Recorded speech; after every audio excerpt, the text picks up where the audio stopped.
Welcome to IACE. ఈ వీడియోలో మనం ఇంపార్టెంట్ కరెంట్ అఫైర్స్ డిస్కస్ చేద్దాం. సో ఫస్ట్ కరెంట్ అఫైర్ చూద్దాం. ఫస్ట్ కరెంట్ అఫైర్ వచ్చి ఏషియాటిక్ లైన్స్ ఆసియా సింహాలు న్యూస్లో ఉన్నాయి. ఇటీవల తెలంగాణలోని Nehru zoological park Nehru zoological పార్క్లో మనకి 8 ఆసియా సింహాలు కోవిడ్కి గురి అయినట్టు నిర్ధారణ చేయడం జరిగింది. So that's why it is in news. Last month April 24న ఆల్మోస్ట్ కొన్ని సింహాలు ఏషియాటిక్ లైన్స్ నెహ్రూ జులాజికల్ పార్క్లో మనకి కొంచెం హెల్త్ ఇష్యూస్కి గురి అయినట్టు అక్కడ ఉన్న వాళ్ళు రికగ్నైజ్ చేశారు సిబ్బంది. దాని తర్వాత వాళ్ళు ఇచ్చిన ఇన్ఫర్మేషన్తో ఆ సింహాలని టెస్ట్ చేస్తే వాటికి కోవిడ్ ఉన్నట్టు నిర్ధారణ అవ్వడం జరిగింది.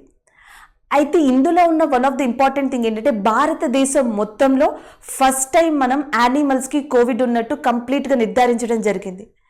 Already WHO world health organisation ఎగ్జాక్ట్గా ఈ రోజుకి 1 month బ్యాక్ యానిమల్స్కి మనుషుల వల్ల కానీ నార్మల్గా కానీ ఈ కోవిడ్ అనేది స్ప్రెడ్ అయ్యే ఛాన్సెస్ చాలా ఎక్కువ ఉన్నాయని కూడా ఒక అనౌన్స్మెంట్ ఇచ్చింది. అది అనౌన్స్మెంట్ ఇచ్చిన ఎగ్జాక్ట్గా మనకి 1 month తర్వాత ఇలాంటిది మనం రికగ్నైజ్ చేసాం.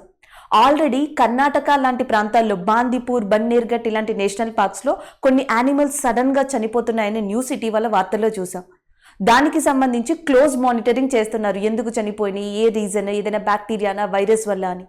ఇదే మానిటరింగ్ సిస్టంలో ఇప్పుడు ఏప్రిల్ 24న ఈ సింహాలు రికగ్నైజ్ చేయబడ్డాయి. దాని తర్వాత టెస్ట్ చేయబడ్డాయి. దాని తర్వాత కోవిడ్ వచ్చినట్టు నిర్ధారణ చేయబడింది. అయితే ఏషియాటిక్ లైన్స్ అనేవి న్యూస్లో ఉన్నాయి కాబట్టి ఫస్ట్ మీరు ఈ కరెంట్ అఫైర్ని గుర్తుపెట్టుకోండి. ఇటీవల భారతదేశంలో 8 ఏషియాటిక్ లైన్స్కి కోవిడ్ ఉన్నట్టుగా ఏ ప్రాంతంలో రికగ్నైజ్ చేశారు అంటే Nehru zoological park which is located in Telangana ఉంది కాబట్టి మనం తెలంగాణలో ఇంకొన్ని ఇంపార్టెంట్ ప్రదేశాలు గుర్తుపెట్టుకోవాలి. ఒకటి Kasu Brahmareddy national park, KBR national park అంటాం. అండ్ ఇంకొకటి వచ్చేసి మనకి Mrugavani national park. Mrugavani national park is also located in Telangana. Mrugavani national park, Kasu Brahmareddy national park, Mahavir Harina Vanasthali national park, ఇవన్నీ కూడా తెలంగాణలోని ఇంపార్టెంట్ నేషనల్ పార్క్సే. అయితే ఇక్కడ మనకి ఏషియాటిక్ లైన్స్ గురించి కూడా చెప్తున్నారు కాబట్టి ఒకసారి ఇవి చూద్దాం. భారతదేశంలో చాలా అరుదైన స్పీషియస్, ప్రపంచంలో దొరికే వాటిలో 5 ఇంపార్టెంట్ జాతులు మనకి ఇండియాలో కనిపిస్తాయి. ఒకటి ఏషియాటిక్ లైన్స్ అనేవి ఇండియాలో చూడొచ్చు. దాని తర్వాత ఇండియన్ లెపర్డ్స్ అంటాం. ఇండియన్ లెపర్డ్స్ అనేవి మనం భారతదేశంలో చూడొచ్చు. స్నో లెపర్డ్స్, మంచు చిరుత పులులు, భారత చిరుత పులులు అండ్ మంచు చిరుత పులులు. ఇవి హిమాచల్ ప్రదేశ్ ఏరియాలో చూడొచ్చు. నెక్స్ట్ క్లౌడెడ్ లెపర్డ్ అంటాం. Clouded leopard, Indian leopard, snow leopard and Asiatic lines, Bengal tiger. ఈ 5 అరుదైన జాతులు మనకి ఆసియా ఖండం మొత్తంలో ఎక్కువగా కనిపించేది ఇండియాలోనే. వీటిలో వన్ ఆఫ్ ద ఇంపార్టెంట్ జాతి అయిన ఏషియాటిక్ లైన్స్ ఇప్పుడు న్యూస్లో ఉండడానికి కారణం కోవిడ్. ఇది ఇలా ఉండగా మనం ఆల్రెడీ కరెంట్ అఫైర్స్లో డిస్కస్ చేసుకున్నాం జంతువుల కోసం, యానిమల్స్ కోసం. మొట్టమొదటిగా కార్నివిక్ కో అనే వ్యాక్సిన్ కూడా కనుక్కోవడం జరిగింది. ఈ వ్యాక్సిన్ కూడా గుర్తుపెట్టుకోండి. కార్నివిక్ కో అనేది రష్యా రికగ్నైజ్ చేసిన మొట్టమొదటి యానిమల్ వ్యాక్సిన్. ఇది యానిమల్స్ కోసం కనిపెట్టిన వ్యాక్సిన్. ఇది ప్రపంచంలోనే మొట్టమొదటి కంట్రీ, దట్ ఈస్ రష్యా. అలాగే రీసెంట్గా ఏషియాటిక్ లైన్స్ కోసం మనకి ఏ స్టేట్లో ఈ ఏషియాటిక్ లైన్స్కి కోవిడ్ ఉన్నట్టు రికగ్నైజ్ చేశారంటే తెలంగాణలో, అండ్ దట్టు నెహ్రూ జులాజికల్ పార్క్లో రికగ్నైజ్ చేయడం జరిగింది. అలాగే మనకి తెలంగాణలో ఇంపార్టెంట్ నేషనల్ పార్క్గా Kasu Brahmareddy national park, Mrugavani national park and Mahavira Harina Vanasthali national park, ఇవన్నీ కూడా ఇంపార్టెంట్ ఏరియాస్ కింద చెప్పొచ్చు తెలంగాణలో. This is about that Asiatic lions which are located right now in news. Next current affair వచ్చి మనకి Crocidura narcondamica is in news. రీసెంట్గా భారతదేశానికి చెందిన శాస్త్రవేత్తలు group of Andaman and Nicobar ఐలాండ్స్లో ఒక అరుదైన క్రుసిడోరా ష్రూ అనే దాన్ని కనుక్కున్నారు. క్రుసిడోరా ష్రూ. మనకి ఇక్కడ ష్రూ అంటే అర్థం అది చూడడానికి ఎలకలాగా కనిపిస్తూ ఉంటుంది. ఇట్స్ అ మామల్, క్షీరదం. అండ్ దట్టు దీని యొక్క ప్రధాన ఆహారం వచ్చేసి ఇన్సెక్ట్, కీటకాలు. ఇది చూడడానికి మనకి ఎలకలా కనిపిస్తూ ఉంటుంది. అండ్ యాజ్ వెల్ యాజ్ దీని యొక్క ప్రధాన ఆహారం వచ్చేసి మనకి కీటకాల్ని తినడం జరుగుతుంది, ఇన్సెక్ట్స్ని తినడం జరుగుతుంది. దీనిని, ఈ ష్రూని ఏమని కూడా పిలుస్తారంటే ఇన్సెక్టివైర్స్ మామల్ అని కూడా పిలుస్తారు. రీసెంట్గా Andaman and Nicobar group of ఐలాండ్స్లో భారతదేశానికి చెందిన శాస్త్రవేత్తలు మనకి క్రుసిడోరా ష్రూ అనే ఇన్సెక్టివైర్ మామల్ని కనుక్కున్నారు. అయితే ఏ ఐలాండ్ లో కనుక్కున్నారు? Andaman and Nicobar is a group of islands. అయితే ఆ గ్రూప్ ఆఫ్ ద్వీపాలలో నార్కండోమా అనే ద్వీపంలో దీన్ని కనుక్కోవడం జరిగింది. నార్కండోమా అందుకని చెప్పేసి ఈ క్రుసిడోరా ష్రూ అనే దానికి ఏమని పేరు పెట్టారు అంటే క్రుసిడోరా నార్కండోమికా అనే పేరు పెట్టారు. అంటే రీసెంట్ గా Crocidura narcondamica is in news. It is belongs to what అంటే ష్రూ అని చెప్పొచ్చు. అలాగే కొన్నిసార్లు ఎగ్జామ్ లో కింది వాటిలో ఏది క్షీరదం కాదు అని ఇస్తారు. ష్రూ అనేది మనకి క్షీరదమే, మామలే. ఎలాంటి మామల్ అంటే ఇన్సెక్టివైర్స్ మామల్, అంటే కీటకాన్ని తినే క్షీరదంగా మనం గుర్తుపెట్టుకోవాలి. అలాంటి ఈ క్రుసిడోరా ష్రూని పేరుని ఎట్లా మార్చారు అంటే క్రుసిడోరా నార్కండోమికా కింద మార్చడం జరిగింది. ఎందుకంటే ఇది group of Andaman and Nicobar islands లోని నార్కండోమికా ఐలాండ్ లో దీన్ని రికగ్నైజ్ చేయడం జరిగింది. అయితే మొట్టమొదటిగా ఈ ద్వీపాల్లోనే 1978లో క్రుసిడోరాకి చెందిన ఇంకొక క్షీరదాన్ని కూడా కనుక్కోవడం జరిగింది 1978లో. 1978 తర్వాత తిరిగి శాస్త్రవేత్తలు 43 ఇయర్స్ తర్వాత 43 సంవత్సరాల తర్వాత ఇలాంటి అరుదైన జాతిని మనకి నార్కండోమా అనే ప్రాంతంలో కనుక్కున్నారు. So that's why it is important. అంటే ఈ మొత్తం న్యూస్ లో మనం గుర్తుపెట్టుకోవాల్సింది ఏది అంటే ఇటీవల క్రుసిడోరా ష్రూ అనేది మనకి శాస్త్రవేత్తలు కనుక్కోవడం జరిగింది. అది దేనికి సంబంధించింది అంటే ఇన్సెక్టివైర్ మామల్, క్షీరదం. అండ్ నెక్స్ట్ వచ్చేసి క్రుసిడోరా ష్రూకి ఇచ్చిన పేరు ఏంటంటే క్రుసిడోరా నార్కండోమికా అనే పేరు ఇవ్వడం జరిగింది. సో మొట్టమొదటిగా ఎప్పుడు క్రుసిడోరా జాతికి చెందిన మామల్ని ఇక్కడ కనుక్కున్నారు అంటే 1978లో కనుక్కున్నారు. అయితే నార్కండోమా ప్రాంతం జనరల్ గా మనం ఇలా చెప్పుకుంటా పోతే చాలా ఇష్యూస్ ఉంటాయి. అయితే ఎప్పుడైతే మనకి ఒక రిలేటెడ్ ఇష్యూ దానికి సంబంధించిన ప్రాంతం ఉందో ఆ ప్రాంతం గురించి కూడా తెలుసుకోవాలి. ఇటీవల నార్కండోమా అనే ప్రాంతం న్యూస్ లో ఉంది. అది ఎక్కడిది అని అడగచ్చు. నార్కండోమా ఈజ్ అ ఐలాండ్, అది ద్వీపం. ఏ ద్వీపం అంటే బే ఆఫ్ బెంగాల్, బంగాళాఖాతానికి సంబంధించిన ద్వీపంగా చెప్పొచ్చు, లేకపోతే Andaman and Nicobar group of island కి సంబంధించిన ద్వీపంగా చెప్పొచ్చు. దీని యొక్క స్పెషాలిటీ ఏంటి అంటే వాల్కెనిక్ ఐలాండ్. ఇది అగ్ని పర్వతాన్ని కలిగి ఉన్న ద్వీపం. సో ఇండియాలో మనకి 2 వాల్కెనిక్ ఐలాండ్స్ ఉన్నాయి. ఒకటి వచ్చేసి బ్యారెన్ అంటాం, అది కూడా అండమాన్ అండ్ నికోబార్ లోనే ఉంది. బ్యారెన్ యాక్టివేటెడ్ వాల్కెనో, భారతదేశంలో ప్రస్తుతం ఉన్న ఒకే ఒక క్రియాశీల అగ్ని పర్వతంగా చెప్పొచ్చు. దాని పేరు వచ్చేసి బ్యారెన్. సో దాని తర్వాత నార్కండోమా. సో నార్కండోమా వాల్కెనో అనేది మనకి నార్కండోమా ఐలాండ్ లో ఉంది. అది దీనికి ఫేమస్. సో ఈ మొత్తంలో కూడా నార్కండోమా ఐలాండ్ అండ్ నెక్స్ట్ వచ్చేసి క్రుసిడోరా ష్రూ అనేది ఇంపార్టెంట్ గా మనం గుర్తుపెట్టుకోవాల్సి ఉంటుంది. So this is all about that Crocidura narcondamica.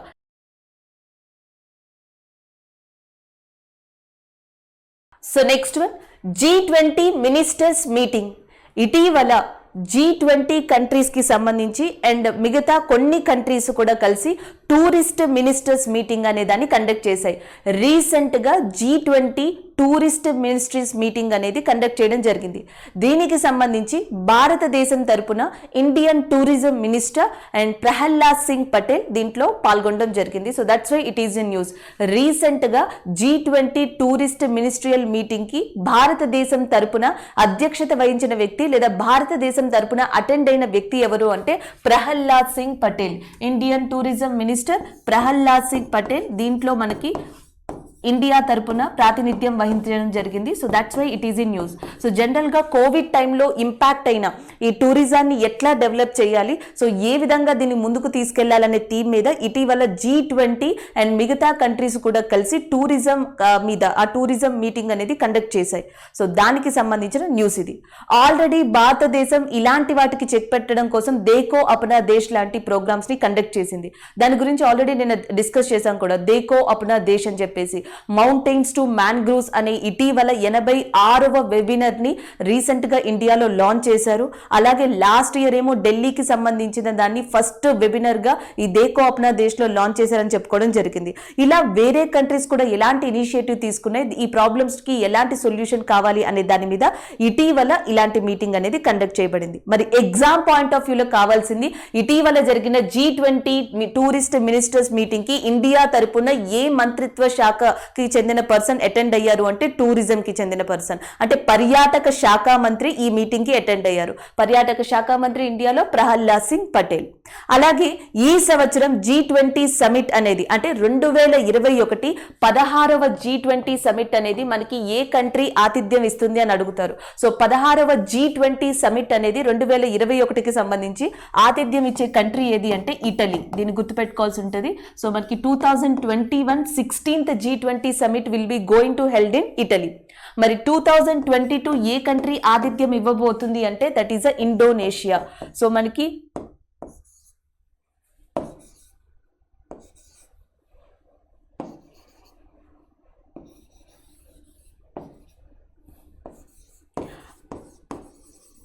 So 2022 A country ఆతిథ్యం ఇవ్వబోతుంది అంటే Indonesia. So 2023 is a very important. 2023 G20 సమావేశానికి ఆతిథ్యం ఇచ్చే కంట్రీ ఏది అంటే ఇండియా. సో 2023 ఇండియా, 2022 వచ్చేసి ఇండోనేషియా, 2021 వచ్చేసి మెయిన్ గా ఇటలీ. ఈ కంట్రీస్ G20 సమావేశానికి ఆతిథ్యం ఇవ్వబోయే దేశాలు.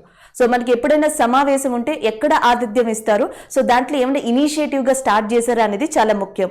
ఇంకా ఈ సంవత్సరం G20 సమావేశం జరగాల్సి ఉంది కనుక మనం గుర్తుపెట్టుకోవాల్సింది ఈ సంవత్సరం ఇటలీలో జరగబోతుంది, వచ్చే సంవత్సరం G20 సమావేశం ఇండోనేషియాలో జరగబోతుంది. అలాగే మన కంట్రీకి సంబంధించి గుర్తుపెట్టుకోవాలి కాబట్టి ఇండియా G20 సమావేశానికి ఎప్పుడు ఆతిథ్యం ఇవ్వనుంది అంటే 2023లో ఇండియాకి G20 సమిట్ కి హోస్ట్ చేయనుంది. So this is all about the G20 ministerial meeting and G20 summit. So next one, Oktoberfest is in news. ప్రపంచంలోనే వన్ ఆఫ్ ద ఫేమస్ పండుగగా చెప్పొచ్చు Oktoberfest అనేది మనకి న్యూస్ లో ఉంది. ఏప్రిల్ మంత్ లోనే చాలా పండుగలు మనం కరెంట్ అఫైర్స్ లో డిస్కస్ చేసాం. సో దాంట్లో వన్ ఆఫ్ ద పార్ట్ గా చెప్పొచ్చు. ఈ పండుగని Oktoberfest అనే ఫెస్టివల్ ని ప్రపంచంలో ఎక్కడ ఎక్కువగా నిర్వహిస్తారు అంటే జర్మనీలో ఎవ్రీ ఇయర్ ప్రతి సంవత్సరం కూడా అక్టోబర్ మంత్లో ఈ ఫెస్టివల్ని దాదాపుగా 1 వీక్ పాటు నిర్వహించడం జరుగుతుంది. ఇప్పుడు న్యూస్లో ఉండడానికి కారణం ఏంటి అంటే లాస్ట్ టైం కూడా ఈ ఫెస్టివల్ అక్టోబర్లో జరిగేది క్యాన్సిల్ అయింది డ్యూ టు కోవిడ్. ఇప్పుడు కూడా second wave and third wave ఉండడంతో ఈ కోవిడ్ కారణంగా అక్టోబర్లో జరగాల్సిన Oktoberfest అనేది జర్మనీ కంప్లీట్గా క్యాన్సిల్ చేసింది. So that's why it is in news. So దీనికి సంబంధించి లాట్ ఆఫ్ డిస్కషన్స్ అనేవి జరుగుతున్నాయి. అటు దుబాయ్ కంట్రీ ఆతిథ్యం ఇవ్వనుంది అని చెప్పేసి కొన్ని కైండ్ ఆఫ్ ఇష్యూస్ రైజ్ అవుతున్నాయి. లేదు జర్మనీలోనే తిరిగి దాన్ని కన్సిడర్ చేయాలని చెప్పేసి కొన్ని ఇష్యూస్ రైజ్ అవుతున్నాయి. ఈ నేపథ్యంలో Oktoberfest అనేది మనకి న్యూస్లో ఉంది. మనకి ఇష్యూస్ ఏమున్నా సరే ఎగ్జామ్ పాయింట్ ఆఫ్ వ్యూలో ఆ పదం కనిపిస్తే ఆ పదం రిలేటెడ్ ప్లేస్ని గుర్తుపెట్టుకోవాలి. Oktoberfest అనేది మనకి జర్మనీలో ప్రతి ఏటా అక్టోబర్లో నిర్వహిస్తారు. దీన్ని నిర్వహించడం అనేది 1810 నుంచి దీన్ని స్టార్ట్ చేశారు because of king Louis. History మనకి అనవసరం బట్ కాన్సెప్ట్ కోసం. కింగ్ లూయిస్ ఉన్నప్పుడు 1810 నుంచి దీన్ని ఒక నార్మల్ థింగ్ కింద స్టార్ట్ చేశారు. తర్వాత కంటిన్యూస్ గా అక్టోబర్ మంత్ లో ఇది ఒక ప్రధానమైన ఫెస్టివల్ గా మారిపోయింది. ప్రపంచంలోనే లార్జెస్ట్ బీర్ ఫెస్టివల్ గా సో దీన్ని కండక్ట్ చేస్తారు. So that is about that Oktoberfest. వీటితో పాటు కొన్ని ఇంపార్టెంట్ ఫెస్టివల్స్ మనం డిస్కస్ చేసినవి ఒకసారి రివైజ్ చేద్దాం. సో ఏప్రిల్ మంత్లో మనం ఒక ఫెస్టివల్ గురించి రివైజ్ చేసాం, దట్ ఈస్ క్విమింగ్ ఫెస్టివల్, క్విమింగ్ పండుగ అని చెప్పి. సో క్విమింగ్ ఫెస్టివల్ అనేది మనకి ప్రధానంగా ఏ కంట్రీలో నిర్వహిస్తారు అంటే తైవాన్ కంట్రీలో. టోమ్స్ అంటే సమాధులు వాటిని క్లీన్ చేసి అక్కడ ప్రేయర్ చేయడం అనేది మెయిన్ దాని యొక్క సారాంశం.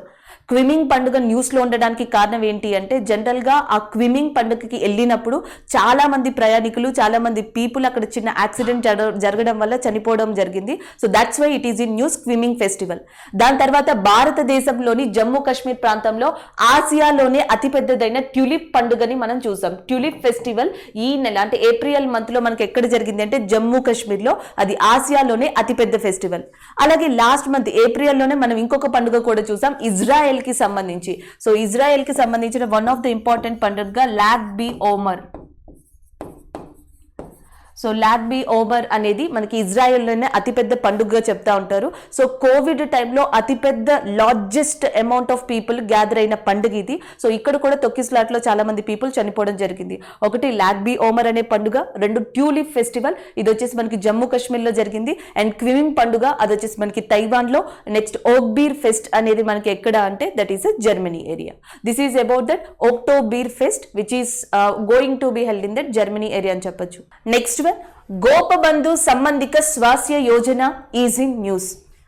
సో మనకి ఇక్కడ న్యూస్ చూస్తేనే అర్థమవుతుంది ఇది ఒక పథకానికి సంబంధించింది అని. గోపబంధు సంబంధిక స్వాస్థ్య యోజన. ఈ పథకం ఏ రాష్ట్రానికి సంబంధించింది అంటే Odisha. The scheme is belongs to that Odisha. ఈ స్కీమ్ ఇప్పుడు న్యూస్ లో ఉండడానికి కారణం రీసెంట్ గా Odisha chief minister Naveen Patnaik Odisha chief minister Naveen Patnaik ఒక స్టేట్మెంట్ ని ఇచ్చారు. అది కూడా ఎవరికి సంబంధించి అంటే జర్నలిస్టులకి సంబంధించి ఇవ్వడం జరిగింది. ఈ టైంలో కోవిడ్ టైంలో ఏ జర్నలిస్టులు అయితే ఒడిస్సాలో వర్క్ చేస్తున్నారో వాళ్ళందరినీ కూడా ఫ్రంట్ లైన్ వారియర్స్ కింద ట్రీట్ చేయడం జరుగుతుంది, ఫ్రంట్ లైన్ వర్కర్స్ కింద ట్రీట్ చేయడం జరుగుతుంది. అది నవీన్ పట్నాయక్ రీసెంట్ గా చెప్పిన మాట.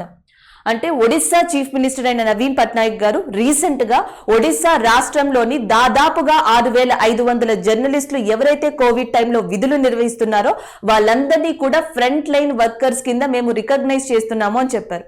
సో ఇది వరకు ఆల్రెడీ ఫ్రంట్ లైన్ వర్కర్స్ అంటే మనకి ఒడిశాలో కానీ వేరే ప్రాంతాల్లో కానీ ఎవరు అంటే ఒకటి వచ్చేసి మనకి హెల్త్ కేర్ వర్కర్స్ కానీ వీళ్ళందరూ కూడా వాలంటీర్స్ కానీ వీళ్ళందరూ మనకి ఫ్రంట్ లైన్ దాంట్లోకి వస్తారు. ఈ ఫ్రంట్ లైన్ వర్కర్స్ కోవలోకి ఇప్పుడు ఒడిశా ప్రభుత్వం జర్నలిస్టులను కూడా చేర్చడం జరిగింది. అయితే ఇది ఓకే, మరి ఎందుకు గోపబంధు సంబంధిక స్వాస్థ్య యోజన అనేది న్యూస్ లో ఉంది? ఈ స్కీమ్ కి దీనికి సంబంధం ఏంటంటే గోపబంధు సంబంధిక స్వాస్థ్య యోజన అనేది ఒక హెల్త్ ఇన్సూరెన్స్ స్కీమ్. ఎవరికి అంటే జర్నలిస్టులకి. అంటే ఒడిశా ప్రభుత్వం జర్నలిస్టుల కోసం 2018లోనే గోపబంధు సంబంధిక స్వాస్థ్య యోజన అనే పథకాన్ని స్టార్ట్ చేసింది. అండ్ దట్టు ఇక్కడ మనం గుర్తుపెట్టుకోవాల్సింది ఏంటంటే 2018లో పథకాన్ని స్టార్ట్ చేసినప్పుడు అది 2 విషయాన్ని మెన్షన్ చేసింది. ఒకటి ఇల్నెస్, రెండోది ఇంజురీ. అంటే మనకి హెల్త్ బాగోలేకపోయినా, జర్నలిస్టులకి ఏదైనా హెల్త్ బాగోలేకపోయినా, ఏదైనా ఇంజురీస్ గాయాలు ఏమైనా జరిగినా వాటికి సంబంధించి క్యాష్లెస్ ట్రీట్మెంట్ అనేది ఈ పథకం కింద ఇవ్వడం జరుగుతుంది. దాంతో పాటు హెల్త్ ఇన్సూరెన్స్ కింద 2 లక్షల రూపాయలు కూడా ప్రొవైడ్ చేయడం జరుగుతుంది జర్నలిస్టులకి. ఇది గోపబంధు సంబంధిక స్వాస్థ్య యోజన యొక్క ముఖ్య ఉద్దేశం.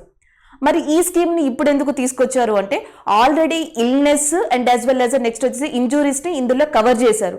ఇప్పుడు ఎవరైతే కోవిడ్ టైంలో ఫ్రంట్ లైన్ వర్కర్స్ గా జర్నలిస్టులు వర్క్ చేస్తున్నారో వాళ్ళు పొరపాటున కోవిడ్ దానికి ప్రమాదానికి గురి అయ్యి సో అలాంటి ఎఫెక్ట్ అయితే గనక వాళ్ళందరికీ కూడా ట్రీట్మెంట్ కానీ హెల్త్ పరంగా కానీ ఫెసిలిటీస్ అన్ని కూడా మనకి గోపబంధు యోజన కింద ఇవ్వబడతాయి. సో అందుకని ఇది న్యూస్ లో ఉంది. అయితే గోపబంధు సంబంధిక స్వాస్థ్య యోజన కింద health and as well as injuries, ఇప్పుడు కోవిడ్, ఈ 3 కూడా ఎవరికి కవర్ చేయబడతాయంటే ఒడిస్సాలోని జర్నలిస్టులకి కవర్ చేయబడడం జరుగుతుంది, అంటే ఇవ్వడం జరుగుతుంది ట్రీట్మెంట్ అనేది. So that's why it is in news. ఈ మొత్తంలో కూడా మనం గుర్తుపెట్టుకోవాల్సింది స్కీమ్ ఒడిస్సాకి చెందింది.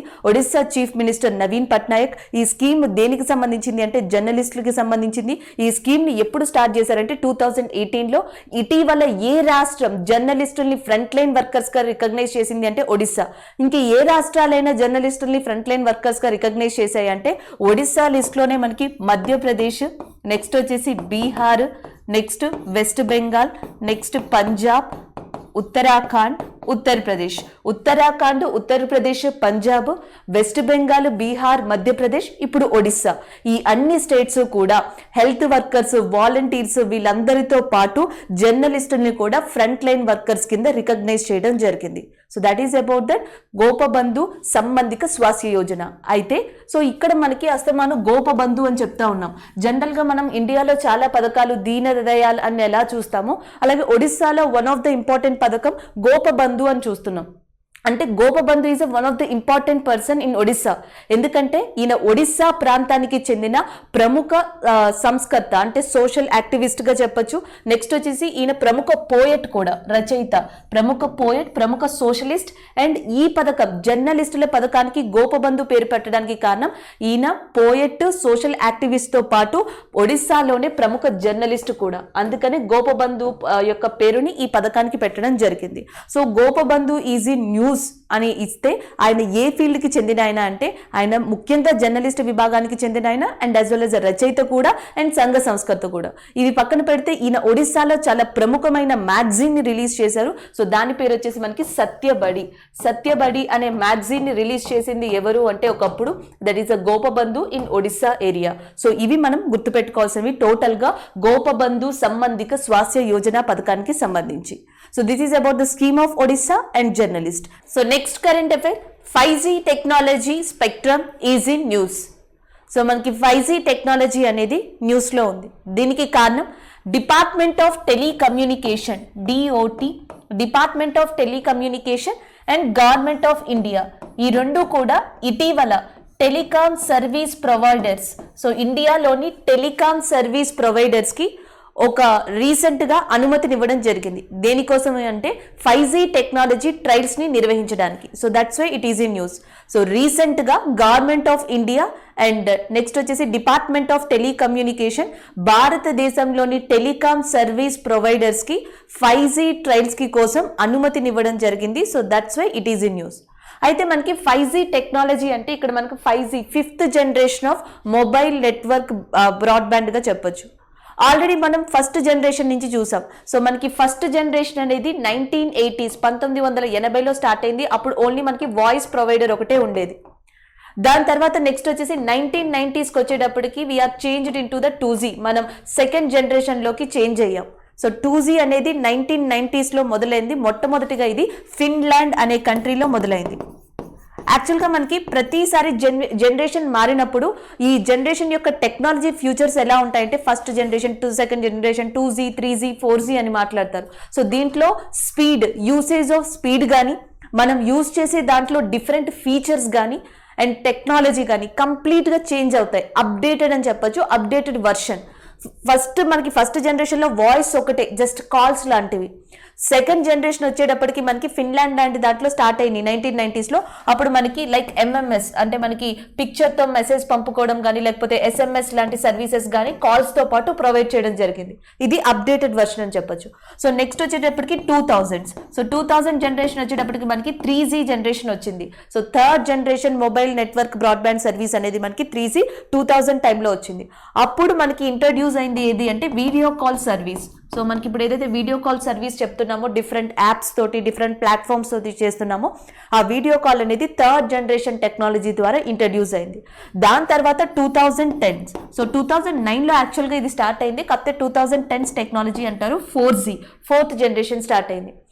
3Gకి 4Gకి డిఫరెన్స్ ఏంటంటే usage, speed of usage. Fourth generation technology third generation technology కన్నా 500 టైమ్స్ స్పీడ్ ఎక్కువ. సో అంత డిఫరెంట్ కైండ్ ఆఫ్ వేరియేషన్ అనేది మనకు కనిపిస్తుంది. నెక్స్ట్ అప్కమింగ్ వచ్చేసి మనకి 5th జనరేషన్. అంటే వీటన్నిటితో కంపేర్ చేసుకుంటే దీని యొక్క ఫీచర్స్ అనేవి డిఫరెంట్గా ఉంటాయి, దీని యొక్క స్పీడ్ అనేది డిఫరెంట్గా ఉంటుంది. అండ్ నెక్స్ట్ వచ్చేసి మనకి ఇంటర్నెట్ ఆఫ్ థింకింగ్ అని, IoT ఇంటర్నెట్ ఆఫ్ థింగ్స్ కానీ లేకపోతే బిగ్ డేటా, క్లౌడ్ ఇలాంటి వాటికి డిజిటల్ ప్లాట్ఫామ్స్కి ఇప్పుడున్న జనరేషన్కి సరిపోయే టెక్నాలజీ మనకి 5G ద్వారా ప్రొవైడ్ చేయొచ్చు. ఆల్రెడీ 2019లోనే ప్రపంచంలో మొట్టమొదటి కంట్రీగా 5G టెక్నాలజీని ఇంట్రడ్యూస్ చేసిన దానిగా సౌత్ కొరియా ఒక రికార్డ్ని సృష్టించింది. South Korea is the first country in the world which introduced 5G technology అని చెప్పొచ్చు. ఇప్పటికీ దరిదాపుగా 85 సిటీస్కి సౌత్ కొరియాలో 5G టెక్నాలజీని అందిస్తున్నారు. దాని తర్వాత చైనా అండ్ జపాన్ ఈ రెండు కంట్రీస్ కూడా మనకి ఆల్రెడీ ట్రయల్స్ ని నిర్వహిస్తున్నాయి. ఈ లిస్ట్ లోకి మనకి ఇండియా కూడా జాయిన్ అవబోతుంది. So that's why it is in news. అయితే ఈ మొత్తంలో మనం ఎగ్జామ్ పాయింట్ ఆఫ్ వ్యూలో గుర్తుపెట్టుకోవాల్సింది ఏంటి అంటే వరల్డ్ లో ఫస్ట్ 5G టెక్నాలజీ అనేది ఎక్కడ స్టార్ట్ చేశారు అంటే సౌత్ కొరియాలో ఇన్ 2019లో స్టార్ట్ చేయడం జరిగింది. ఆ తర్వాత రీసెంట్ గా గవర్నమెంట్ ఆఫ్ ఇండియా అండ్ ఏ డిపార్ట్మెంట్ కలిసి టెలికాం సర్వీస్ ప్రొవైడర్స్ కి ఇండియాలో 5G ట్రయల్స్ కి అనుమతినిచ్చాయంటే department of telecommunication. And next మనం ఇంకా గుర్తుపెట్టుకోవాల్సింది ఇంపార్టెంట్ గా 5G టెక్నాలజీని ఎక్కడ యూజ్ చేయొచ్చు అంటే పెద్ద డిజిటల్ ప్లాట్ఫామ్స్ లో కానీ క్లౌడ్ డేటా లాంటి వాటిలో కానీ నెక్స్ట్ వచ్చేసి మనకి IoT ఇంటర్నెట్ ఆఫ్ థింగ్స్ అనే దాంట్లో కానీ ఎక్కువగా మనం ఇలాంటి టెక్నాలజీని యూజ్ చేసే అవకాశం ఎక్కువ ఉంటుంది. So this is about overall 5G technology spectrum current affair. India UK virtual summit. Recent గా India's prime minister Narendra Modi and UK prime minister Boris Johnson recent గా ఒక వర్చువల్ సమావేశాన్ని నిర్వహించారు. దీంట్లో ప్రధాన అంశం వచ్చేసి మనకి ట్రేడ్ కింద చెప్పొచ్చు. So India and as well as యూకేకి సంబంధించిన ట్రేడ్ విషయాల గురించి, ట్రేడ్ అగ్రిమెంట్స్ గురించి, డెవలప్మెంట్ గురించి 2030 రోడ్ మ్యాప్ అని చెప్పేసి ఆ ప్రధాన ఎజెండాతో యూకే అండ్ ఇండియా ఇటీవల కండక్ట్ చేసింది వర్చువల్ సమిట్. అయితే మనం ఇక్కడ ఏం మాట్లాడుకోవాలి అంటే మనకి యూకే అనేది one of the important country to India trade పరంగా కానీ నార్మల్గా కానీ. ఎందుకంటే G20 కంట్రీస్లో, సో టోటల్గా G20 కంట్రీస్లో అతిపెద్ద కాంట్రిబ్యూటర్, అతిపెద్ద ఇన్వెస్ట్మెంట్ కంట్రీ ఇండియాకి ఏది అంటే UK. So UK is the largest investment country to that India among the all G20 countries అని చెప్పొచ్చు. 2018 2018 చూసుకుంటే దాదాపుగా యూకే ఇండియాలో పెట్టిన పెట్టుబడులు $16 బిలియన్, 2019లో $15 బిలియన్ అని ఇది ఇండియాలో వివిధ దాంట్లో మనకి వివిధ ప్రాంతాల్లో వివిధ ఫీల్డ్స్ లో పెట్టుబడులుగా పెట్టడం జరిగింది. ఈ నేపథ్యంలో మనకి ఇండియా యూకేకి ఎప్పటి నుంచో ఒక స్ట్రాంగ్ ట్రేడ్ కి సంబంధించిన బాండింగ్ అనేది ఉంది. ఇండియా యూకే కోసం జెట్కో అనే పద్ధతిని కూడా స్టార్ట్ చేసింది. సో ఇది వచ్చేసి మనకి జాయింట్ ఎకనామిక్ ట్రేడ్ కార్పొరేషన్ అనేది జెట్కో యొక్క ఎబ్రివేషన్. సో ఇది దేనికోసం అంటే యూకేలో ఉన్న కంపెనీస్ అన్ని కూడా భారతదేశంలో ఎలాంటి వాటిలో పెట్టుబడి పెట్టాలి, ఎలాంటి వాటిలో పార్ట్నర్షిప్ గా ఉండాలి అనే దాని మీద ఒక కంప్లీట్ ఈజీ ప్లాట్ఫామ్ ని క్రియేట్ చేసే విధంగా జెట్కోని ఏర్పరచడం జరిగింది. So JETCO is recently in news related to which countries అంటే ఇండియా అండ్ యూకే. జెట్కో యొక్క ఎబ్రివేషన్ ఏంటి అంటే జాయింట్ ఎకనామిక్ ట్రేడ్ కార్పొరేషన్ గా మనం చెప్పొచ్చు. అలాగే ఈ వర్చువల్ సమిట్ లో FTA గురించి కూడా మాట్లాడడం జరిగింది. దాన్ని ఫ్రీ ట్రేడ్ అగ్రిమెంట్ అంటాం. సో ఫ్రీ ట్రేడ్ అగ్రిమెంట్ గురించి, నెక్స్ట్ వచ్చేసి మనకి జాయింట్ ఎకనామిక్ ట్రేడ్ కార్పొరేషన్ గురించి and as well as India recent గా స్టార్ట్ చేసిన రీజనల్ కార్పొరేషన్ ట్రేడ్ అగ్రిమెంట్స్ గురించి కూడా మనకి ఈ వర్చువల్ సమిట్ లో ప్రధానంగా చర్చించారు. ఈ సంవత్సరం బోరిస్ జాన్సన్ ని జాన్ 26 కి అతిథిగా పిలవడం కూడా జరిగింది. బట్ డ్యూ టు కోవిడ్ దృష్ట్యా అది క్యాన్సిల్ అవడం కూడా మనం చూసాం. సో అలాగే రీసెంట్ గా మనకి యూకే యొక్క మెయిన్ క్వీన్ ఎలిజబెత్ II యొక్క హస్బెండ్ కూడా చనిపోయి ఉన్నారు. దాని గురించి మనం డిస్కస్ కూడా చేసాం. So this is all about that UK and India virtual summit.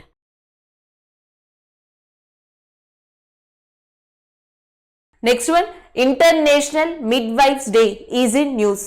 So ప్రతి సంవత్సరం కూడా every year May 5th is recognised as a international midwives day.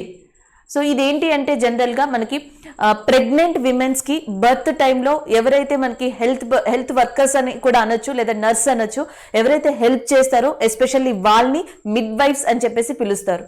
So వాళ్ళకి కృషికి సంబంధించి వాళ్ళ యొక్క మెయిన్ ఇంపార్టెన్స్ కి సంబంధించి ఒక డేని May 5th గా రికగ్నైజ్ చేయడం జరిగింది. So every year May 5th is recognised as a international midwives day. దీని యొక్క మెయిన్ థీమ్ వచ్చేసి ఈ సంవత్సరం follow the data, invest in midwives అనేది దీని యొక్క థీమ్.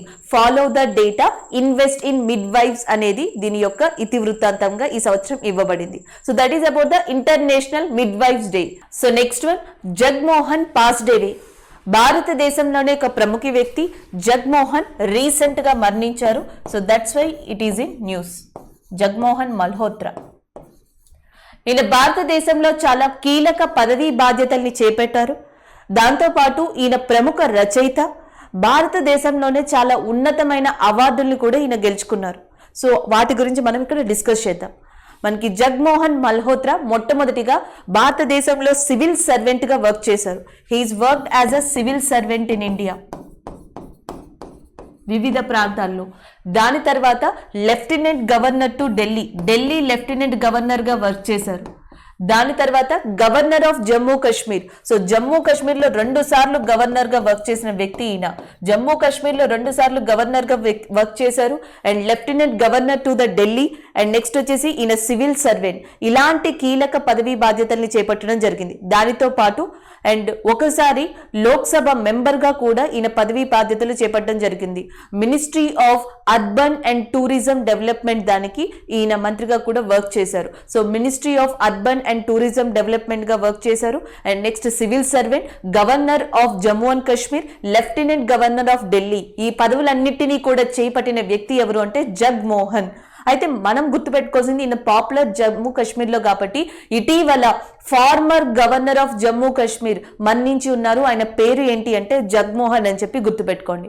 రెండోది వచ్చేసి 1971 1971, 1977, 2016 ఈ సంవత్సరాల్లో భారతదేశంలోని ప్రతిష్టాత్మకమైన Padma Vibhushan, Padma Bhushan and as well as Padma Shri అవార్డుని అందుకున్న వ్యక్తి ఈయన. సో ఈ పదవుల్ని, ఈ అవార్డ్స్ ని కూడా గుర్తుపెట్టుకోండి. సో పద్మవిభూషణ్, పద్మభూషణ్, పద్మశ్రీ అవార్డుని అందుకున్న వ్యక్తి 1971, 77 అండ్ యాజ్ వెల్ యాజ్ 2006 లో జగ్మోహన్. అలాగే ఈయన రాసిన బుక్స్ లో చాలా ఫేమస్ గా మనం ఐలాండ్ ఆఫ్ ట్రూత్ గానీ లేకపోతే the walled city of Delhi ఇలాంటి బుక్స్ ని చెప్పొచ్చు. నెంబర్ ఆఫ్ బుక్స్ రాశారు ఆయన. So the walled city of Delhi, లేకపోతే rebuilding of Shahjahanabad and as well as island of truth and next వచ్చి soul and structure of governance in India. ఇలాంటి books ని రాసిన వ్యక్తి Jagmohan. So this is all about the Jagmohan. మనం గుర్తుపెట్టుకోవాల్సింది ఒకటే, ఫార్మర్ జమ్మూ కాశ్మీర్ గవర్నర్ గా వర్క్ చేశారు అండ్ నెక్స్ట్ వచ్చేసి పద్మ విభూషణ్ లాంటి అవార్డులని పొందారు and next world city of Delhi's అనే బుక్స్ లాంటి వాటిని కూడా రాసిన వ్యక్తి ఈయన. Next one, Manas Bihari Varma passed away. భారతదేశానికి చెందిన ప్రముఖ ఏరోనాటిక్ శాస్త్రవేత్త. సో మనకి మానస్ బిహారీ వర్మ రీసెంట్ గా చనిపోవడం జరిగింది. So that's why it is in news. అలాగే భారతదేశంలో చాలా కీలక పదవి బాధ్యతల్ని ఈయన చేపట్టారు. దాంట్లో ఇంపార్టెంట్ గా తేజస్ గురించి చెప్పాలి. Light combat aircraft. So మనకి లైట్ కాంబాట్ ఎయిర్ క్రాఫ్ట్ అయిన తేజస్ ని మ్యానుఫ్యాక్చర్ చేయడంలో సో మనకి ఈయన ప్రముఖ పాత్ర, మెయిన్ కీ రోల్ వహించారని చెప్పొచ్చు. సో అలాంటి వాటిని చేపట్టిన వ్యక్తి. అండ్ అబ్దుల్ కలాం గారితో, the missile man of India Abdul Kalam గారితో సో చాలా ప్రాజెక్ట్స్ లో one of the main partner గా కీలక బాధ్యతల్ని చేపట్టిన వ్యక్తి కూడా మనకి మానస్ బిహారీ వర్మ. అయితే ఈయన గురించి మనం ముఖ్యంగా గుర్తుపెట్టుకోవాల్సింది, ఈయన ఏ రంగానికి చెందిన వాళ్ళు అంటే భారతదేశంలోని ప్రముఖ ఏరోనాటిక్ శాస్త్రవేత్త లేదా సైంటిస్ట్ గా గుర్తుపెట్టుకోండి. అలాగే దేనికి సంబంధించి తయారీలో, దేని యొక్క మ్యానుఫ్యాక్చరింగ్ లో ఈయన ప్రముఖ పాత్ర వహించారు అంటే సో తేజస్. సో తేజస్ ని హిందుస్థాన్ ఏరోనాటిక్ లిమిటెడ్ హాల్ అనేది మ్యానుఫ్యాక్చర్ చేసింది.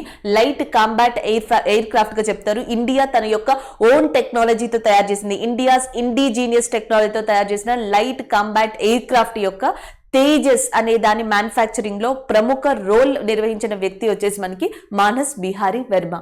అటు జగ్మోహన్ గాని ఇటు మానస్ బిహారీ వర్మ గాని భారతదేశంలో చాలా కీలక పాత్రల్ని పోషించిన వ్యక్తులుగా చెప్పొచ్చు.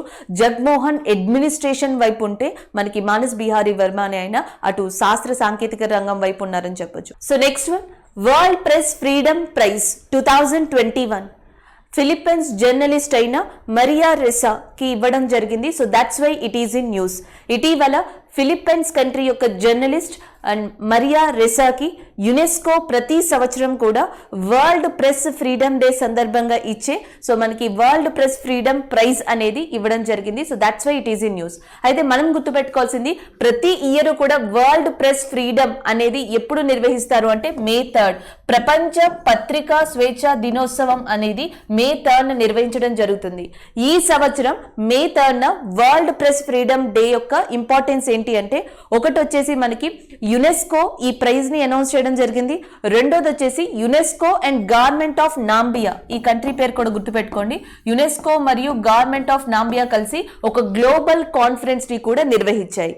అండ్ నెక్స్ట్ ఈమె విషయానికి వస్తే మరియా రెసా. సో ఈమె చాలా different kind of social issues లో పార్టిసిపేట్ చేసిందని చెప్పొచ్చు. ప్రజల్ని అవేర్నెస్ వైపుగా నడిపించిన వ్యక్తి. అండ్ యాజ్ వెల్ యాజ్ ఈ సోషల్ మీడియా ప్లాట్ఫామ్ లో జెండర్ అబ్యూజివ్ గురించి జరిగే ఏదైతే మనకి మెయిన్ ఫైట్ ఉందో సో దాంట్లో ప్రజలకి చాలా ఇన్ఫర్మేషన్ ఇచ్చిన వ్యక్తి. అండ్ ఇలాంటి different kind of social cause so మనకి ముఖ్యంగా సమాజంలో ఇంపార్టెంట్ గా గ్లోబల్లీ ప్రపంచవ్యాప్తంగా ఉన్న ఏవైతే ప్రాబ్లమ్స్ ఉన్నాయో వాటి మీద ఫైట్ చేసిన ఒక వ్యక్తి. And as well as Maria Ressa is also a famous author, ఆమె ప్రముఖ రచయిత కూడా. సో ఈమె రాసిన బుక్ లో one of the famous book గా సీడ్స్ ఆఫ్ టెర్రర్ అనే బుక్ ని చెప్పొచ్చు. Seeds of terror is the one of the famous book which is written by Maria Ressa. దాంతో పాటు from Bin Laden to Facebook, ఒకప్పుడు ఈమె రాసిన ఈ బుక్ కంప్లీట్ గా ప్రపంచంలోనే పాపులర్ అని చెప్పొచ్చు. From Bin Laden to Facebook అనే బుక్ ని కూడా రాసిన రచయిత ఎవరు అంటే Maria Ressa. So this is about the Maria Ressa. అయితే మనం గుర్తుపెట్టుకోవాల్సింది వరల్డ్ ప్రెస్ ఫ్రీడమ్ డే, ప్రపంచ పత్రికా స్వేచ్ఛ దినోత్సవం అనేది May 3rd నిర్వహిస్తారు. ఈ సంవత్సరం యునెస్కో నాంబియా కలిసి పత్రికా దినోత్సవం సందర్భంగా ఒక గ్లోబల్ కాన్ఫరెన్స్ నిర్వహించాయి. యునెస్కో ప్రతి సంవత్సరం ఇచ్చే వరల్డ్ ప్రెస్ ఫ్రీడమ్ ప్రైజ్ అనేది ఈ సంవత్సరం ఫిలిప్పైన్స్ జర్నలిస్ట్ అయిన మరియా రెసాకి ఇవ్వడం జరిగింది. అండ్ మరియా రెసా రాసిన బుక్స్ లో from Bin Laden to Facebook గానీ సీడ్స్ ఆఫ్ టెర్రర్ గానీ చాలా పాపులర్ బుక్స్ గా చెప్పొచ్చు. So this is about the world press freedom prize 2021. So next one, crimson solar project is in news. So first current affair ఏంటో చూద్దాం. America అధ్యక్షుడు Joe Biden recent గా కాలిఫోర్నియాలో ఒక dessert ఎడారి ప్రాంతం దగ్గర మనకి ఒక సోలార్ ప్రాజెక్ట్ ని నిర్మించనున్నారు. దాని పేరు వచ్చేసి మనకి క్రిమ్సన్ సోలార్ ప్రాజెక్ట్. దానికి సంబంధించి ప్రపోజల్ ఎప్పుడో జరిగినా రీసెంట్ గా అనుమతి ఇవ్వడం జరిగింది. So that's why it is in news. అయితే క్రిమ్సన్ సోలార్ ప్రాజెక్ట్ ని ఎక్కడ నిర్మించనున్నారు అంటే కాలిఫోర్నియా. దాదాపుగా దీని యొక్క బడ్జెట్ వచ్చేసి $500 మిలియన్, 550 మిలియన్ డాలర్స్ ఖర్చుతో సో కాలిఫోర్నియాలోని ఎడారి ప్రాంతం డెజర్ట్ ఏరియాలో ఈ క్రిమ్సన్ సోలార్ ప్రాజెక్ట్ ని స్టార్ట్ చేయనున్నారు యుఎస్ఏ పీపుల్. అయితే మనం ఇక్కడ గుర్తుపెట్టుకోవాల్సింది ఏంటంటే ఇప్పుడు సోలార్ ప్రాజెక్ట్ కానీ సోలార్ కి సంబంధించిన ఇంపార్టెంట్ స్టేట్మెంట్స్ కానీ ఎక్కువగా చూస్తున్నాం. అది ఇండియా కావచ్చు, మిగతా కంట్రీస్ కూడా కావచ్చు. సో ఈ లిస్ట్ లోకి ఇప్పుడు యుఎస్ కూడా వచ్చి చేరిందని చెప్పొచ్చు. అయితే మిగతా వాటిని డిస్కస్ చేసే ముందర మాత్రం కాలిఫోర్నియా డెజర్ట్ ప్రాంతంలో ఇటీవల అమెరికా అధ్యక్షుడు $550 మిలియన్ తో ఖర్చు చేయబోయే ఏ ప్రాజెక్ట్ కి అనుమతి ఇచ్చారు అంటే crimson solar project.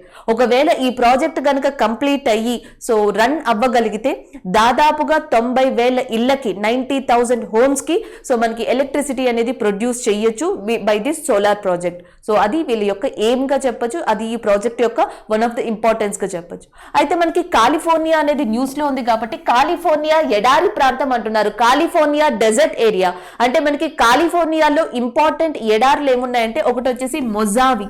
So the Mojave is one of the important desert in that California. దాని తర్వాత నెక్స్ట్ కొలారెడో ఈ desert which is located in California ఏరియాలో ఓన్లీ. ఇంకొకటి వచ్చేసి మనకి గ్రేట్ బెసన్, ఇంకొకటి వచ్చేసి కొలారెడో అండ్ ఇంకొకటి వచ్చేసి మొజావి. ఈ మూడు కూడా మనకి ఇంపార్టెంట్ డెజర్ట్స్, ఇంపార్టెంట్ ఎడారి ప్రాంతాలని చెప్పొచ్చు కాలిఫోర్నియా ఏరియాలో. సో ఇది దాని గురించి. అయితే సోలార్ ప్రాజెక్ట్స్ విషయానికి వస్తే ప్రపంచంలో ఎక్కువగా అతిపెద్ద సోలార్ ప్రాజెక్ట్స్ ని కన్స్ట్రక్ట్ చేయబోతూ అండ్ వాడుతున్న ఈ కంప్లీట్ గా ఈ జోనర్ కి సంబంధించిన కంట్రీ ఏది అంటే China. So China is in the top place with the largest solar power plants in the world. So China అతిపెద్ద సోలార్ పవర్ ప్లాంట్స్ ని నిర్మించిందిగా, అతిపెద్ద సోలార్ పవర్ ప్లాంట్స్ కి సంబంధించిన ఎనర్జీని యూజ్ చేస్తున్న కంట్రీగా ప్రపంచంలో టాప్ ప్లేస్ లో ఉంది. దాని తర్వాత ఈ మిగతా కంట్రీస్, ఇండియా కానీ మిగతా కంట్రీస్ కానీ పెద్ద సోలార్ పవర్ ప్లాంట్స్ ని నిర్మించాయి. రీసెంట్ గా నిన్న కరెంట్ అఫైర్ లో చెప్పుకున్నాం, Indian army first solar power plant ని, డిఫెన్స్ కి సంబంధించిన ఫస్ట్ సోలార్ పవర్ ప్లాంట్ ని ఏ స్టేట్ లో కన్స్ట్రక్ట్ చేసింది అంటే సిక్కిం లో కన్స్ట్రక్ట్ చేసింది with the help of vanadium అనే ఎలిమెంట్ తో అని చెప్పుకున్నాం. దాని తర్వాత ఇప్పుడు ఇంకొకటి ఏంటి అంటే జర్మనీకి చెందిన జువి అనే company. So the Juwi company is belongs to that Germany. అది రీసెంట్ గా ఒక స్టేట్మెంట్ చెప్పింది, ఒక న్యూస్ ని ఇవ్వడం జరిగింది. ఇది ఈజిప్ట్ లోని సుకారి అనే గోల్డ్ మైన్ దగ్గర, ఈజిప్ట్ ప్రాంతంలో ఉన్న గోల్డ్ మైన్ పేరు వచ్చేసి మనకి సుకారి గోల్డ్ మైన్ అంటాం. సో ఈ గోల్డ్ మైన్ దగ్గర, బంగారు గనుల దగ్గర ఒక సోలార్ పవర్ ప్లాంట్ ని నిర్మించనుంది. దీని చుట్టుపక్కల ఉన్న వాటికి సో ఎలక్ట్రిసిటీని ప్రొడ్యూస్ చేయడం కోసం సోలార్ పవర్ ప్లాంట్ ని ఎక్కడ నిర్మించనుంది అంటే Sukari gold plant which is located in Egypt area. ఎవరు నిర్మిస్తున్నారు అంటే జర్మనీకి చెందిన జువి అనే కంపెనీ. ఒకవేళ ఇది అక్కడ ప్రాజెక్ట్ ని నిర్మించగలిగితే ప్రపంచంలోనే లార్జెస్ట్ సోలార్ హైబ్రిడ్ ప్లాంట్ గా ఏది ఉండబోతుంది అంటే ఈజిప్ట్ లో జువి అనే కంపెనీ కట్టబోయే ఇది లార్జెస్ట్ సోలార్ పవర్ ప్లాంట్ గా ఉండబోతుంది. అంటే మొత్తం న్యూస్ లో మనం ఏం గుర్తు పెట్టుకోవచ్చు అంటే ఒకటి క్రిమ్సన్ సోలార్ ప్రాజెక్ట్ యుఎస్ కి చెందింది లేదా ఎస్పెషల్లీ కాలిఫోర్నియా ప్రాంతానికి చెందింది. ప్రపంచంలో సోలార్ పవర్ ప్లాంట్స్ యూజ్ చేసిన దాంట్లో టాప్ కంట్రీగా ఉన్నది ఏది అంటే చైనా. లేకపోతే మనకి జువి కంపెనీ ఎక్కడ మనకి ముఖ్యంగా సోలార్ అతిపెద్ద పవర్ ప్లాంట్ ని నిర్మిస్తాను అని చెప్పింది అంటే Sukari gold mine. సుకారి gold mine ఎక్కడ ఉంది అంటే ఈజిప్ట్. అలాగే ఈజిప్ట్ యొక్క క్యాపిటల్ ఏది అంటే ఈజిప్ట్ యొక్క రాజధాని Cairo. So this is all about that crimson solar project.